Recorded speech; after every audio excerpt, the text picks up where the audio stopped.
کا کلام پڑھایا رسول نے، اصحاب باصفا کو لکھایا رسول نے۔ نحمدہ ونصلی علی رسولہ الکریم، اما بعد، اعوذ باللہ من الشیطان الرجیم، بسم اللہ الرحمن الرحیم۔ رب اشرح لی صدری ویسر لی امری واحلل عقدۃ من لسانی یفقہوا قولی واجعل لی وزیرا من اہلی، آمین یا رب العالمین۔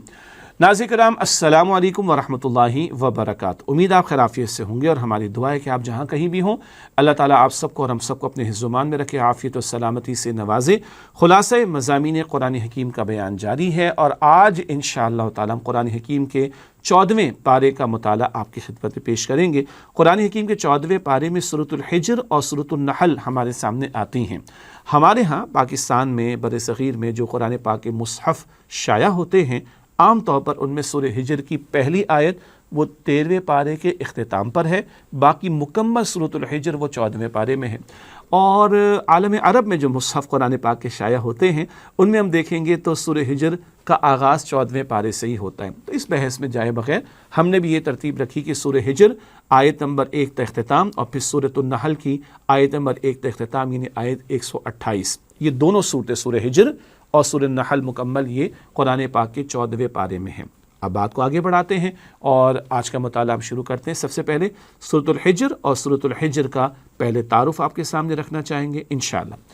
سورۃ الحجر ابتدائی مکی دور میں نازل ہوئی، یعنی مکہ مکرمہ میں آغاز وحی کے بعد آپ اور ہم جانتے ہیں کہ 13 برس قیام رہا رسول اکرم صلی اللہ علیہ وسلم کا، تو اس کے دوران میں جو ابتدائی برس ہیں ان کے دوران میں سورۃ الحجر کا نزول ہوا۔ اس صورت میں ایمانیات ثلاثہ یعنی توحید، رسالت اور آخرت کا بیان ہے۔ مکی صورت ہے، مکی صورتوں کے مستقل مضامین ہیں۔ ایمانیات ثلاثہ کا مطلب 3 ایمانیات، توحید، رسالت اور آخرت کا بیان۔ حضرت آدم علیہ السلام کا قصہ قدر تفصیل سے ذکر کیا گیا ہے، اور یہ بات آپ اور ہم جانتے ہیں کہ حضرت آدم علیہ السلام کا قصہ کل 7 مرتبہ قرآن پاک میں ذکر ہوا، اور اس قصے کے بیان میں پھر ابلیس کا تذکرہ بھی ہمارے سامنے آتا ہے۔ تو یہ قصہ قدر تفصیل سے سورہ حجر میں آیا ہے۔ رسولوں اور ان کی قوموں کے واقعات عبرت و نصیحت کے لیے ذکر ہوئے ہیں، یہ مستقل موضوع ہے، اور پیغمبروں کے حالات اور واقعات مکی صورتوں میں بکثرت بیان ہوئے۔ نبی کریم صلی اللہ علیہ وسلم کے لیے تسلی کا بیان ہے۔ حق و باطل کی کشاکش کے دوران میں جو مخالفتیں ہو رہی تھی قریش مکہ کی طرف سے، کفار مکہ کی طرف سے، اس پر نبی اکرم علیہ السلام سے مخاطبت ہے، اور اس بارے میں آپ کو تسلی بھی اللہ سبحانہ وتعالیٰ کی طرف سے عطا کی گئی۔ یہ چند نکتے ہیں سورہ حجر کے تعارف کے اعتبار سے۔ اب چلتے ہیں منتخب آیات جن کا انتخاب ہم نے سورہ حجر میں سے کیا، ان کے بیان کی طرف۔ سورہ حجر کی منتخب آیات میں سے سب سے پہلے جس آیت کا ہم نے انتخاب کیا، بہت مشہور آیت قرآن پاک کی سورہ حجر آیت نمبر 9، یا حفاظت قرآن حکیم کا ذکر ہے۔ اللہ تعالیٰ نے فرمایا سورہ حجر کی آیت نمبر 9 میں، اِنَّا نَحْنُ نَزَّلْنَا الذِّكْرَ وَإِنَّا لَهُ لَحَافِظُونَ، بے شک ہم نے ہی اس الذکر کو، ایک مراد قرآن حکیم کو نازل کیا، اور ہم ہی اس کی حفاظت کرنے والے ہیں۔ معروف تفسیر یہی ہے کہ یہاں الذکر سے مراد قرآن حکیم ہے، جس کو نازل کیا اللہ تعالیٰ نے رسول اکرم صلی اللہ علیہ وسلم پر۔ اللہ نے نازل بھی فرمایا، اور اللہ تعالیٰ نے اس کی حفاظت کا ذمہ بھی لیا۔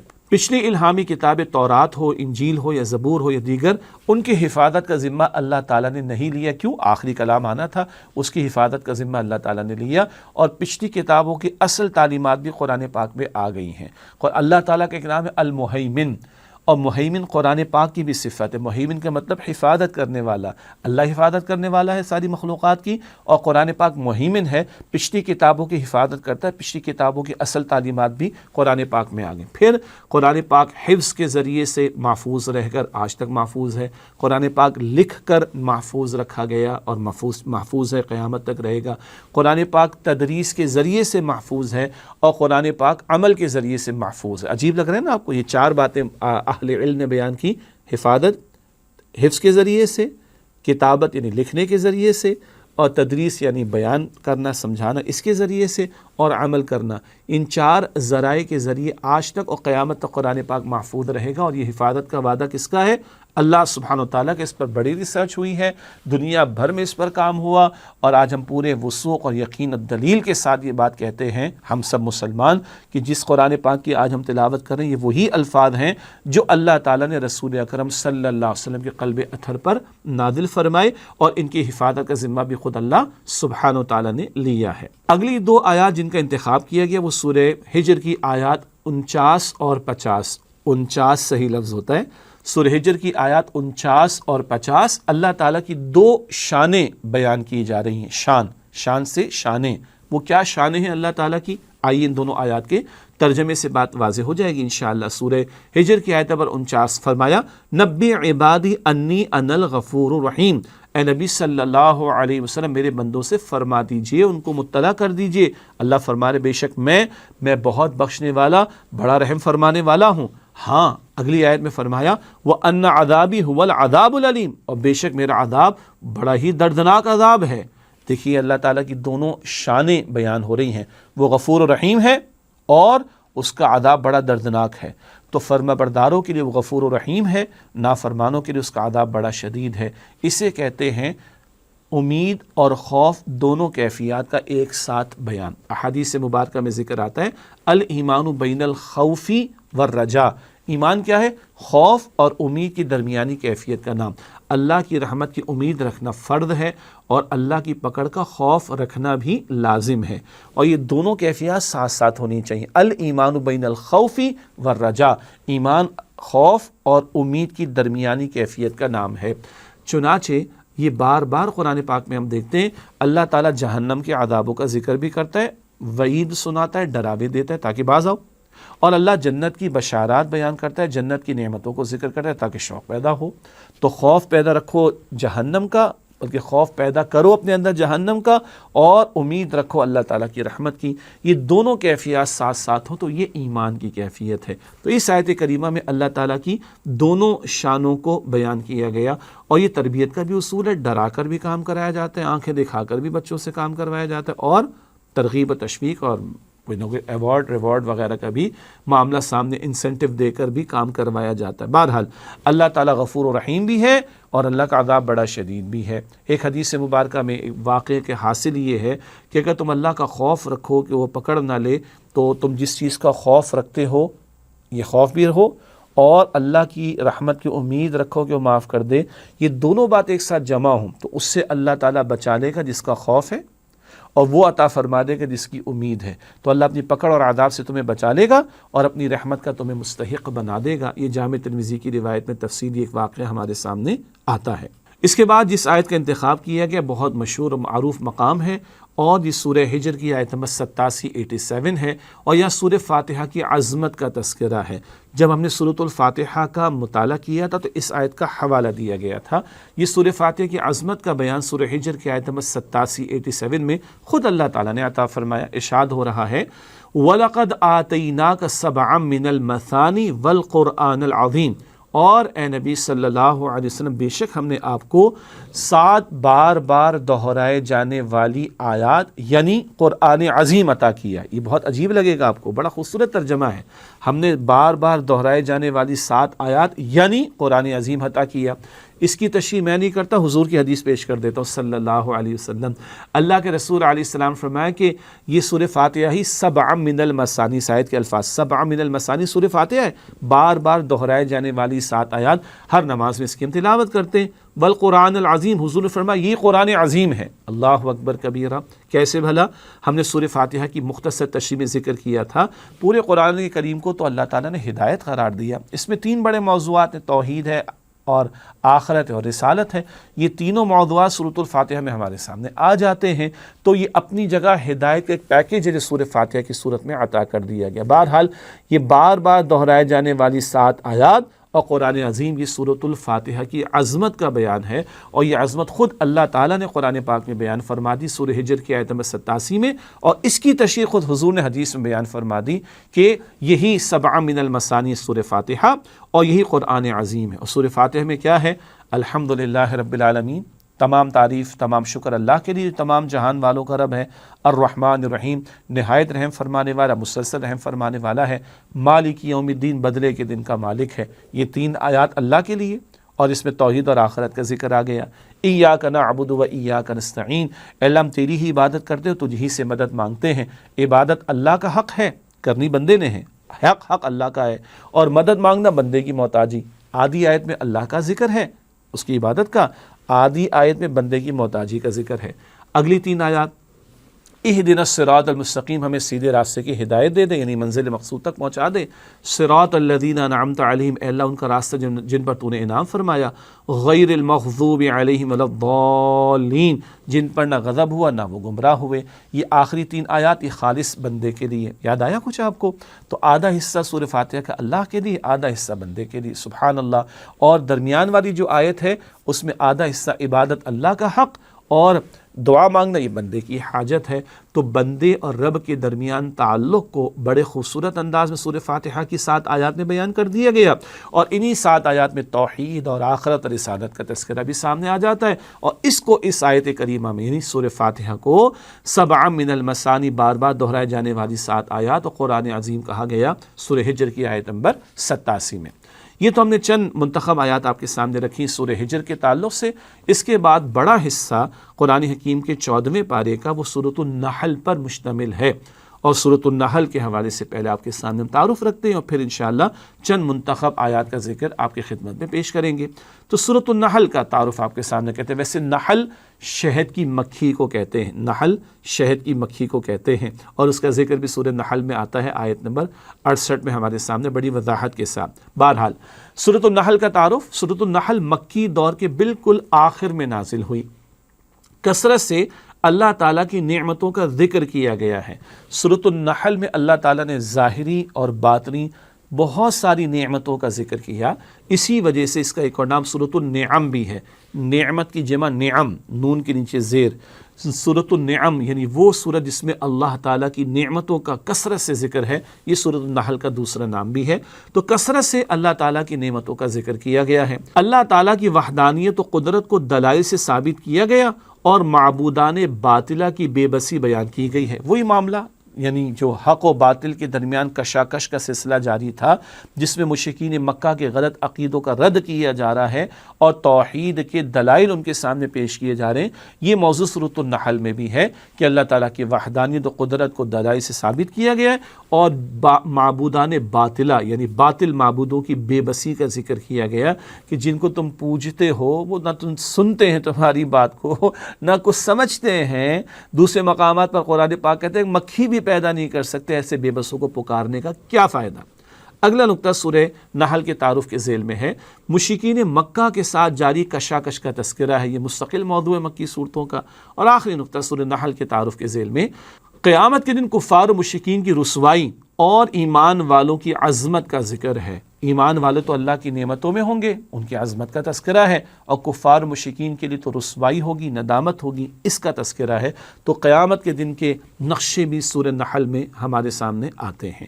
اللہ تعالیٰ قیامت کا یقین عطا کرے اور آج موت سے پہلے پہلے اس کی تیاری کی ہمیں توفیق عطا فرمائے۔ بہرحال یہ چند نقطے تھے سورہ نحل کے تعارف کے حوالے سے۔ اب چلتے ہیں سورہ نحل کی چند منتخب آیات کے بیان کی طرف۔ سب سے پہلے جس آیت کریمہ کا ہم نے انتخاب کیا یہ سورہ نحل کی آیت نمبر 18 ہے۔ اللہ تعالیٰ کی نعمتیں بے شمار ہیں۔ ایک تو سورہ رحمان میں ہم پڑھتے ہیں فَبِأَيِّ آلَاءِ رَبِّكُمَا تُكَذِّبَانِ، سب کو ترجمہ بھی یاد ہے کہ تم اپنے رب کی کن کی نعمتوں کو جھٹلاؤ گے، یا اسی بات کو ایک اور انداز میں اللہ تعالیٰ نے بیان کیا۔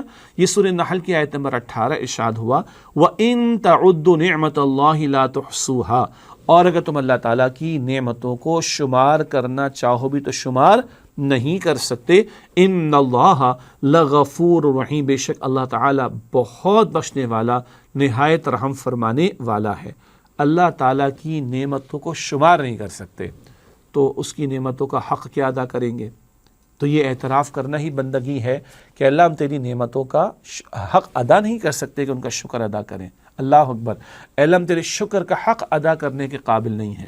اچھا کئی باتیں ہم کہتے ہیں نا انگلش میں کہ وہ فار گرانٹیڈ لے لیتے ہیں۔ یہ آنکھ دیکھ رہی ہے نا، بس فار گرانٹیڈ لیا، اچھا یاد ہے، ہاں دیکھ رہی ہے بھائی، اس آنکھ پہ پردہ بھی ہے کہ نہیں ہے نا، اب محسوس ہوا۔ یہ کان سنتے بھی ہیں نا، ہاں کان سنتے بھی ہیں۔ زبان بولے جا رہی ہے، اس کو کنٹرول کرنا پڑتا ہے۔ یہ کون اس کو بولنے کی صلاحیت دے رہا ہے؟ یہ کان کو سننے کی صلاحیت کون دے رہا ہے؟ یہ آنکھ کو دیکھنے کی صلاحیت کون دے رہا ہے؟ یہ ملینز آف سیلز جو دماغ کے اندر ہیں، ان کو کون اللہ تعالیٰ کس نے کنیکٹڈ رکھا ہوا ہے؟ جی میں ٹچ کرتا ہوں تو میرا سینس بتاتا ہے کہ یہ پین ہے تو میں ہاتھ میں پکڑ سکتا ہوں، میں ٹچ کرتا ہوں کہ یہ سینس بتاتا ہے، میرا دماغ بتاتا ہے کہ سانپ ہے، پکڑ سکتا ہوں، بھاگتا ہوں اس کو چھوڑ کر میں۔ او بھائی یہاں سے شروع کریں، اور یہ ایور ایکسپینڈنگ یونیورس، یہ جو وسعت پذیر کائنات ہے، اس کے بارے میں جتنی معلومات ہمارے سامنے آتی چلی جا رہی، اور اس عالم میں، اس دنیا کے عالم میں ہماری زندگی کو برقرار رکھنے کے لیے اللہ نے کیسے کیسے انتظامات کر رکھے ہیں، انسانی عقل دنگ رہ جاتی ہے۔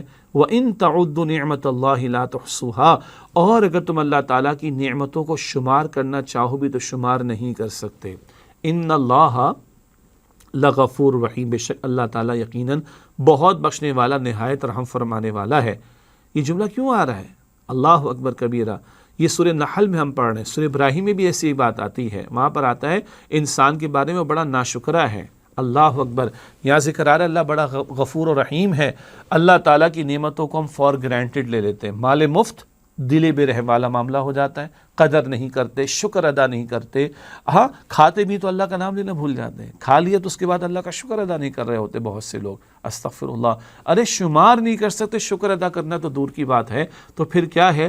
اللہ غفور ہے، اللہ رحیم ہے، تمہاری کوتاہیوں کو، تمہاری ناشکری کے رویوں کو معاف کرتا ہے، فوراً پکڑتا نہیں ہے۔ لیکن یاد رکھیے گا دیگر مقامات پر اللہ تعالیٰ نے فرمایا، مثلاً سورہ ابراہیم کی آیت نمبر 7 میں، لَإِن شَكَرْتُمْ لَأَزِيدَنَّكُمْ، اگر شکر ادا کرو گے اللہ تعالیٰ فرماتا ہے مزید نعمت تمہیں عطا کروں گا، وَلَئِن كَفَرْتُمْ إِنَّ عَذَابِي لَشَدِيدٌ، اور اگر تم نے ناشکری کی تو بے شک میرا عذاب بھی بڑا شدید ہوگا۔ اللہ تعالیٰ مجھے اور آپ کو اپنے شکر گزار بندوں میں شامل فرمائے۔ ہم یہ اعتراف کریں اللہ تیری تو نعمتیں شمار نہیں کر سکتے، ہم اس کا شکر کیسے ادا کریں گے؟ تو یہ عاجزی پسند ہے اللہ کو، یہ اعتراف پسند ہے اللہ کو، اور پھر کثرت سے الحمدللہ کا کلمہ ہماری زبان پر، اور نبی اکرم صلی اللہ علیہ وسلم نے صبح سے لے کر شام اور رات تک اور مستقل مواقع کی جو دعائیں ہمیں تعلیم کی ہیں، کھانے کے بعد، پانی پی لینے کے بعد، لباس پہن لینے کے بعد، بیت الخلاء سے باہر آ جانے کے بعد، سواری پر سوار ہو جانے کے بعد، صبح بیدار ہو جانے کے بعد، اسی طرح سورج نکل آیا اس کے بعد، سورج غروب ہو گیا اس کے بعد، بہت ساری دعائیں اللہ کے نبی صلی اللہ علیہ وسلم نے سکھائیں جن میں الحمدللہ کا کلمہ آتا ہے، تمام شکر تمام تعریف اللہ۔ اور سورہ فاتحہ میں کیا آتا ہے؟ الحمدللہ رب العالمین۔ ہر تھوڑی دیر بعد نماز ادا کرتے ہیں، ہر نماز میں سورہ فاتحہ کی تلاوت کرتے ہیں، یہ شکر گزاری سکھا رہا ہے اللہ تعالی ہم سب کو۔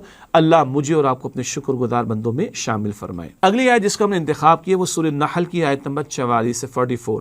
قرآن کریم کی تشریح نبی کریم صلی اللہ علیہ وسلم کی ذمہ داری۔ بہت اہم بات، اتھارٹی آف سنہ کے حوالے سے، سنت کی اہمیت، سنت کی حجیت اور اتھارٹی کے اعتبار سے بڑا اہم مقام سورہ نحل آیت نمبر 44 ارشاد ہوا، بالبینات والزبر، اللہ تعالیٰ نے کتابیں اور صحیفے دے کر انبیاء اور رسول کو بھیجا۔ یہ پچھلے رسولوں کا ذکر ہوا، اب حضور کا ذکر ہے صلی اللہ علیہ وسلم۔ وَأَنزَلْنَا إِلَيْكَ الذِّكْرَ لِتُبَيِّنَ لِلنَّاسِ مَا نُزِّلَ إِلَيْهِمْ، اور اے نبی علیہ السلام اس ذکر یعنی قرآن کو ہم نے آپ پر نازل کیا تاکہ آپ لوگوں کے لیے واضح فرما دیں کہ لوگوں کے لیے اللہ تعالیٰ نے کیا نازل فرمایا ہے، وَلَعَلَّهُمْ يَتَفَكَّرُونَ، اور تاکہ وہ غور و فکر سے کام لیں۔ اللہ تعالیٰ فرما رہے ہم نے آپ پر قرآن پاک کو نازل کیا۔ اللہ تعالیٰ کے لیے کوئی مشکل نہیں تھا، ہزاروں لاکھوں کروڑوں نہیں، اربوں خربوں کاپیز ہمارے گھروں میں آ جاتی، ہر گھر میں 10 کاپیز قرآن پاک کی آ جاتی۔ اللہ تعالیٰ علی کل شیء قدیر، اللہ تعالیٰ کے لیے کچھ مشکل نہیں، لیکن نہیں اے نبی ہم نے آپ پر قرآن پاک کو نازل کیا، لتبین، تاکہ آپ بیان کریں، الیبریٹ کریں، واضح کریں، تشریح کریں، تاکہ اب لوگوں کے لیے واضح کریں ما نزل الیہم، جو کچھ ان کے لیے نازل کیا گیا۔ تو قرآن کریم اللہ کے رسول مکرم علیہ السلام پر نازل ہوا، اس کی تشریح بھی اللہ نے حضور کو عطا فرمائی۔ جی 29 سپارے میں سورۃ القیامہ میں یہ ذکر آتا ہے آیت نمبر 19 میں، ثم ان علینا بیانہ، پھر اس قرآن پاک کا بیان بھی ہمارے ذمے، الفاظ بھی اللہ نے دیے، قرآن کا بیان تو تشریح ہوگی نا، تشریح تو ٹیکسٹ کے علاوہ کوئی شے ہوتی ہے نا، متن کے علاوہ کوئی شے ہوگی، اس قرآن کا بیان بھی اللہ تعالیٰ فرماتے ہمارے ذمے۔ تو رسول اکرم علیہ السلام کی زبان مبارک سے قرآن جاری ہوا، رسول اکرم علیہ السلام کی زبان مبارک سے قرآن پاک کی تشریح بھی جاری ہوئی۔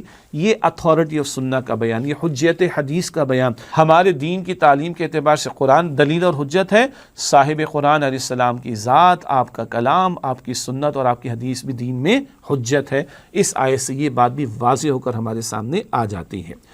یہ ناظرین کرام، ہم نے 2 آیات منتخب آپ کے سامنے ابھی رکھی سورۃ النحل کی۔ آئیے حاصل کلام کا ذکر آپ کے سامنے رکھتے ہیں، پھر بات کو وقفے کے بعد مزید آگے بڑھائیں گے انشاءاللہ تعالی۔ تو سورہ حجر اور سورہ نحل کی چند منتخب آیات جو ہم نے آپ کے سامنے رکھی، حاصل کلام کے طور پر کچھ لیسنز ہمارے سامنے جو آتے ہیں وہ رکھیں گے آپ کے سامنے۔ پہلا نقطہ، اللہ تعالیٰ ہی نے قرآن حکیم نازل فرمایا اور اللہ تعالیٰ ہی قرآن حکیم کی حفاظت فرمانے والا ہے۔ ایک مومن کی کیفیت امید اور خوف کے درمیان ہوتی ہے، کیونکہ وہ جانتا ہے کہ ایک طرف اللہ تعالیٰ بہت معاف فرمانے والا اور رحم فرمانے والا ہے، تو دوسری طرف وہ دردناک عذاب دینے والا بھی ہے۔ یہ دونوں کیفیات ساتھ ساتھ ہونی چاہیے۔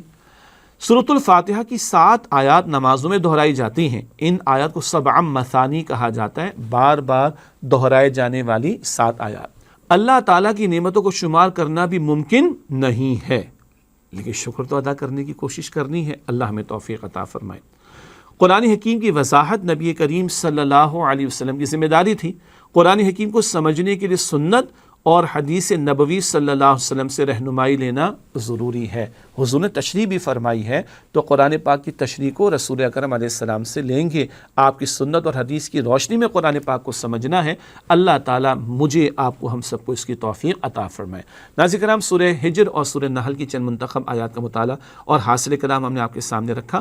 ایک چھوٹا سا وقفہ لیتے ہیں، اس وقفے کے بعد سورہ نحل کی مزید چند منتخب آیات کی روشنی میں مزید اہم باتیں ہمارے سامنے آئیں گی۔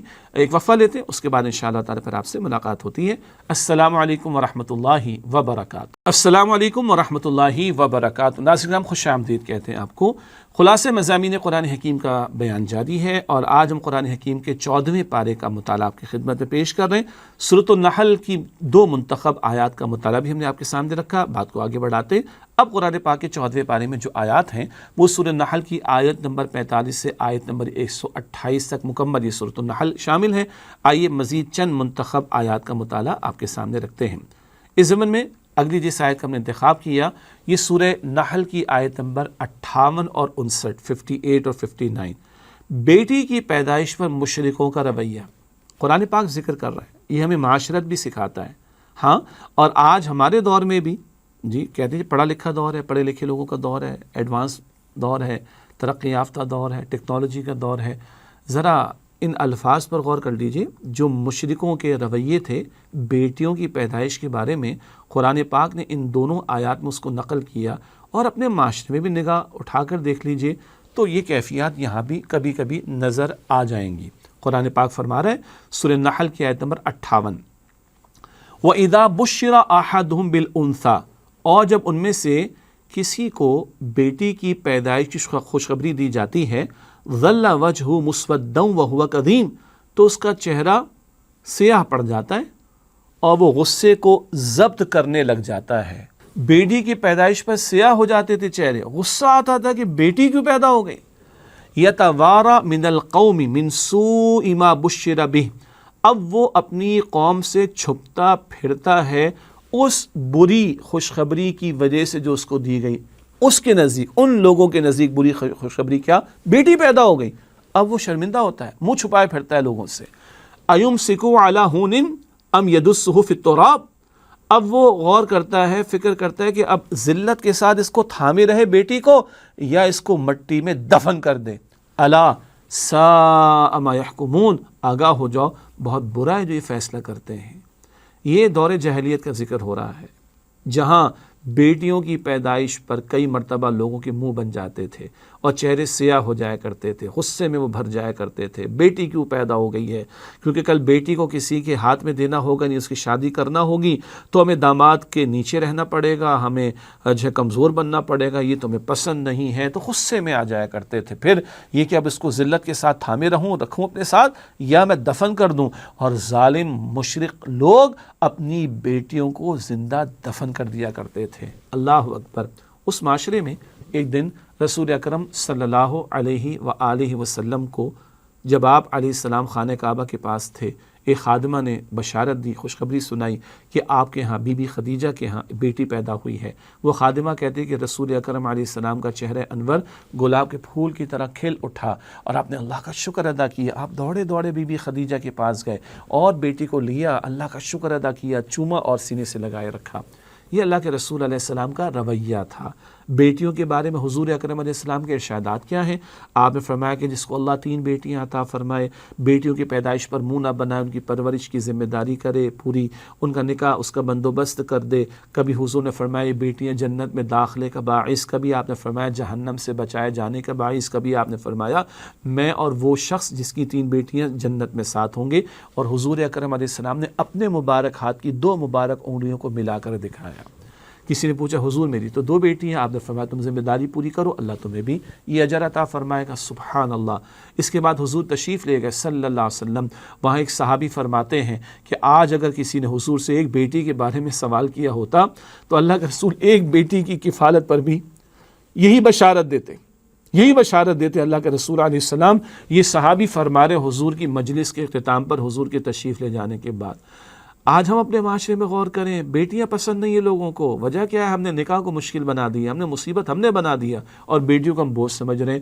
بیٹیاں بھی اللہ ہی دیتا ہے، بیٹے بھی اللہ ہی دیتا ہے، اللہ خوب جانتا ہے۔ ہم پڑھیں گے انشاءاللہ سورہ شورا کی آیت نمبر 49-50 میں 49-50 میں اللہ جس کو چاہے بیٹے دے، جس کو چاہے، بلکہ پہلے بیٹیوں کا ذکر ہے وہاں، اللہ جس کو چاہے بیٹیاں عطا فرمائے، جس کو چاہے بیٹے دے، جس کو چاہے دونوں دے، جس کو چاہے کچھ بھی نہ دے۔ اللہ قدیر بھی، اللہ علم بھی رکھتا ہے پورا، اللہ کی حکمت ہے کس کو کیا دینا ہے، کس کو نہیں دینا ہے، کس کو بیٹیاں، کس کو بیٹے، کس کو دونوں، کس کو کچھ نہیں، یہ سب اللہ کا ہی فیصلہ ہے۔ اللہ کے فیصلے پر راضی رہنا چاہیے۔ بیٹے نعمت ہے اللہ کی، بیٹیاں رحمت ہیں اللہ کی، سبحان اللہ۔ اور نبی مکرم علیہ السلام کے 3 چھوٹے بیٹے چھوٹی عمر میں انتقال کر گئے تھے نا، آپ کی تو بیٹیاں ہی بڑی عمر کو پہنچی ہیں، تو کسی کی اگر فقط بیٹیاں ہوں تو ایک نسبت حضور سے ہو جائے گی صلی اللہ علیہ وآلہ وسلم۔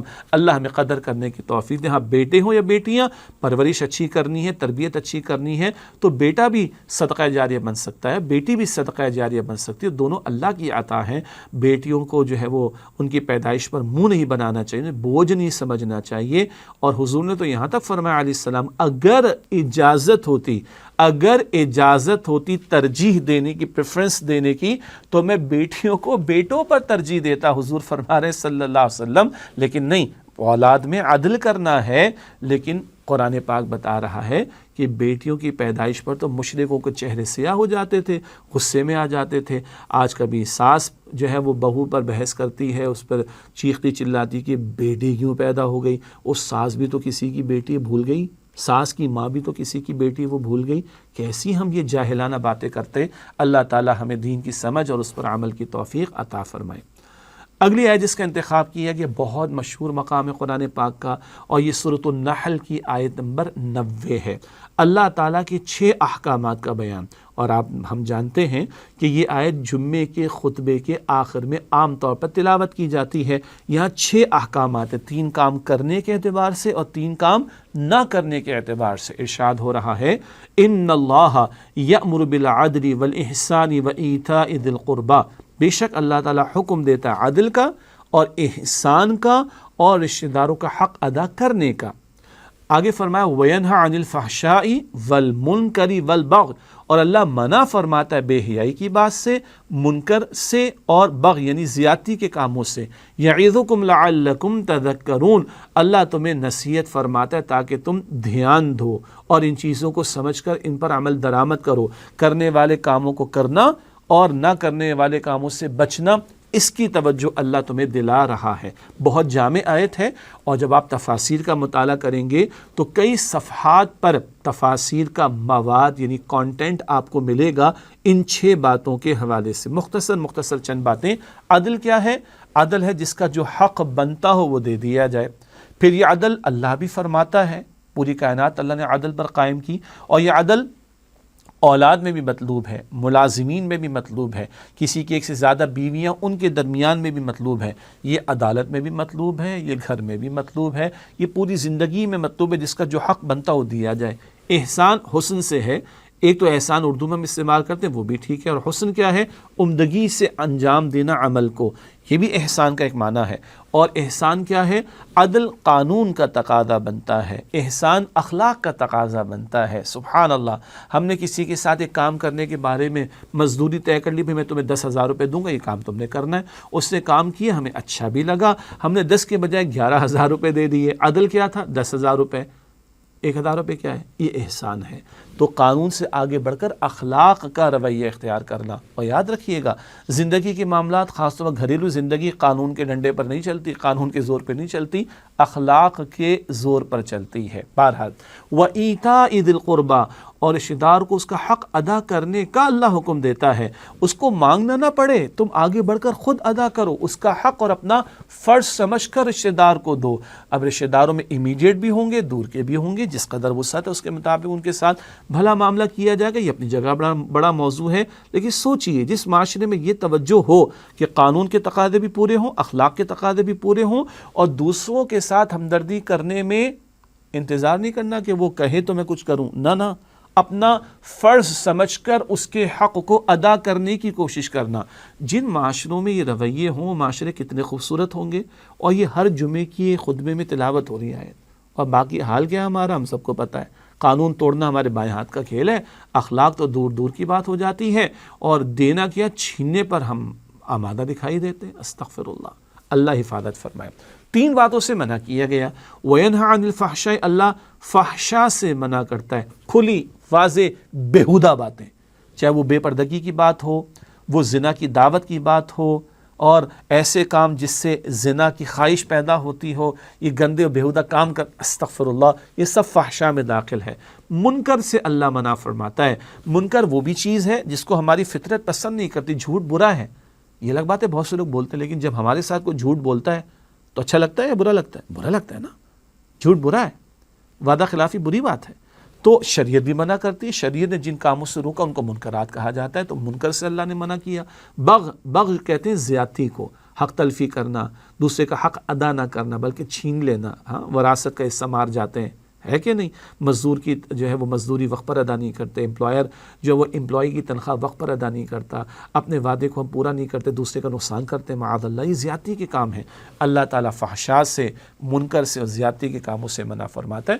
مزید آپ پڑھیے گا تفاسیر کا مطالعہ کر کے تو بڑی حکمت کی باتیں سامنے آئیں گی۔ بہت جامع آیت ہے قرآن پاک کی، 3 باتوں کے کرنے کا حکم، عدل کا حکم، احسان کا حکم، اور رشتہ دار کا حق آگے بڑھ کر ادا کرنے کا حکم، اور 3 باتوں سے روکا گیا، منع کیا کہ فحشاء سے، منکر سے، اور بغی یعنی زیادتی کے کاموں سے۔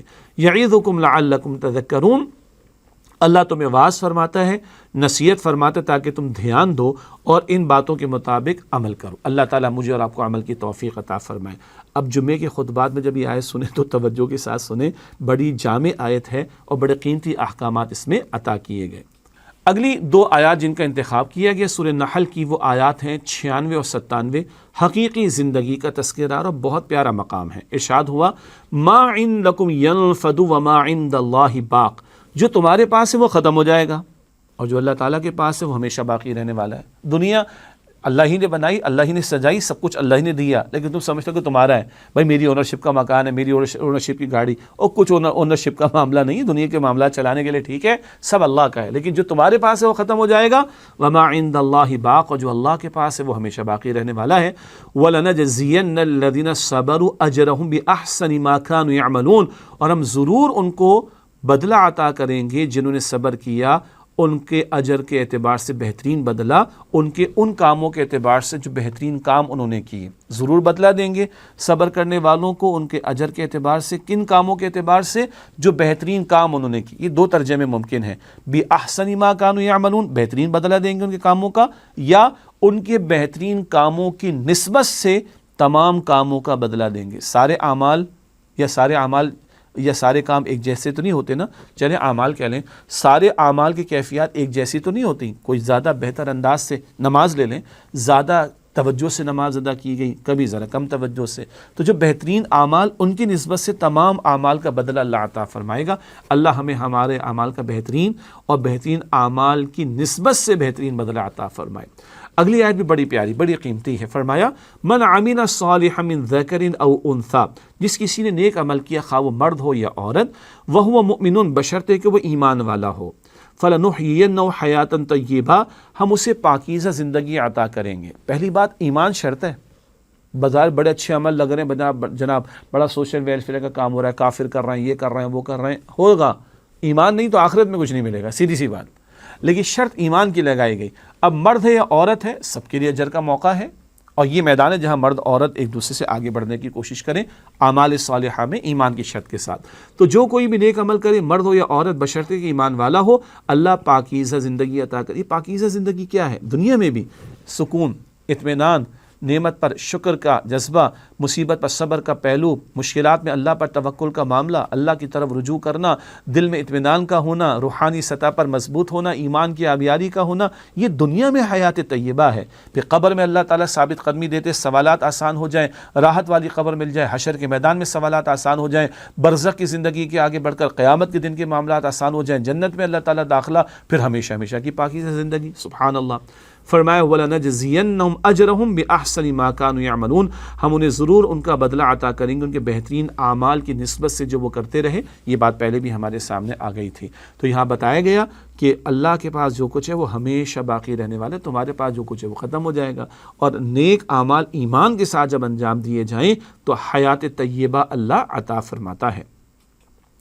اگلا مقام جس کا انتخاب کیا گیا سورہ نحل کی آیت نمبر 112 ہے، نا شکر گزار بستی کی مثال، اور مفسرین نے لکھا کہ یہ مکے والوں کا تذکرہ ہے جنہوں نے نبی پاک صلی اللہ علیہ وسلم کی قدر نہیں کی تھی، تو اللہ تعالیٰ نے ان پر قحط مسلط کیا تھا، اور پھر عموم کے اعتبار سے جو لوگ اللہ کی ناشکری کریں تو پھر ناشکروں کے لیے اللہ تعالیٰ کی طرف سے عذاب کے فیصلے بھی ہوتے ہیں۔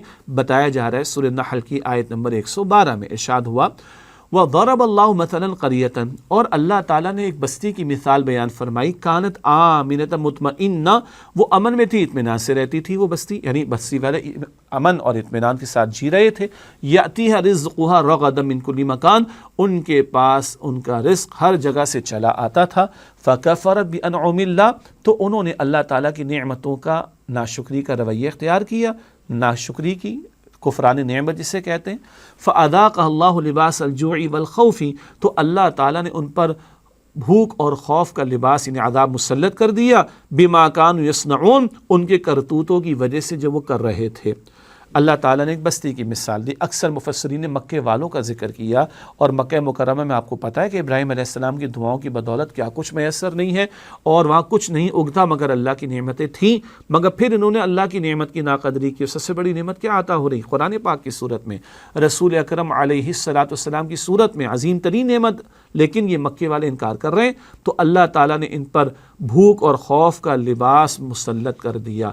ایک 7 برس تک قحط ان پر مسلط ہوا ان کی ناشکری کے رویوں کی وجہ سے۔ ہمارے لیے رہنمائی کیا ہے؟ فَبِأَيِّ آلَاءِ رَبِّكُمَا تُكَذِّبَانِ، 31 مرتبہ یہ الفاظ سورہ رحمان میں آئے، 31 مرتبہ ایک ہی آیت کو دہرایا گیا، تم اپنے رب کی کن کی نعمتوں کو جھٹلاؤ گے؟ اور ہم نے سورہ ابراہیم میں پڑھا، سورہ نحل میں بھی ہے، وَإِن تَعُدُّوا نِعْمَةَ اللَّهِ لَا تُحْصُوهَا، اور تم اللہ کی نعمتوں کو شمار کرنا چاہو بھی تو شمار نہیں کر سکتے۔ تو اللہ کی نعمتوں کی قدر کر رہے ہیں؟ کس طرح عالم عرب میں بھی ہم دیکھتے ہیں اور ہمارے معاشرے میں بھی اللہ کی نعمتوں کو ضائع کیا جا رہا ہے، پھینکا جاتا ہے، ڈم کیا جاتا ہے، استغفر اللہ، اور ناشکری کا اور بھی رویے اختیار کیے جاتے ہیں، کلمات کفر تک زبان پر آ جاتے ہیں، استغفر اللہ، ہمارا تو گزارا نہیں ہو رہا، ہم سے زیادہ کوئی فقیر اور محتاج نہیں، حالانکہ کھاتے بھی ہیں، پیتے بھی ہیں، سوتے بھی ہیں، جاگتے بھی ہیں، سب کچھ کرتے ہیں، استغفر اللہ۔ تو پھر ناشکری پر اللہ تعالیٰ کبھی بھوک اور خوف کا عذاب بھی مسلط کر دیتا ہے۔ اللہ ہمیں ناشکری سے بچائے اور اپنے شکر گزار بندوں میں شامل فرمائے۔ اس کے بعد اگلی اور آخری آیت جس کا ہم نے انتخاب کیا سورہ نحل میں سے، وہ سورہ نحل کی آیت نمبر 125 ہے۔ یہاں دعوت دین کے 3 پہلو ذکر کیے جا رہے ہیں۔ مختلف نوعیت کے لوگ ہوتے ہیں، مختلف کیفیات والے لوگ ہوتے ہیں، تو 3 اعتبارات سے دعوت کے 3 لیولز اور پہلو بیان ہو رہے ہیں۔ فرمایا ادعو الی سبیل ربک بالحکمت، اپنے رب کے راستے کی طرف دعوت دیجیے حکمت کے ساتھ۔ حکمت میں استحکام کا لفظ بھی ذہن میں لے آئی، استحکام پاکستان، پاکستان کی مضبوطی، یہ بڑا موضوع ہے نا، اللہ مملکت خدا داد پاکستان کو استحکام اور مضبوطی عطا فرمائے۔ تو حکمت میں پختہ دلائل، کا پہلو شامل ہے۔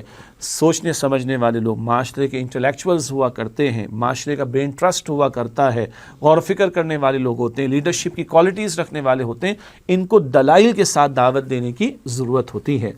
آگے فرمایا والموعظۃ الحسنہ، عمدہ واعظ کے ذریعے سے دعوت دی جائے۔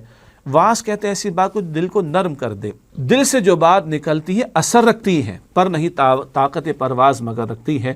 معاشرے میں عوام الناس کا طبقہ ہوتا ہے، اکثر 70-80% سے زیادہ لوگ وہ زیادہ فلسفے نہیں پڑھے ہوئے ہوتے، ان کو تو ہمدردی کے ساتھ بات پیش کرنے کی اور واعظ و نصیحت کرنے کی ضرورت ہوتی ہے۔ آگے فرمایا وجادلہم باللتی ہی احسن، اور ان سے مباحثہ کیجئے مگر بہترین طریقے پر۔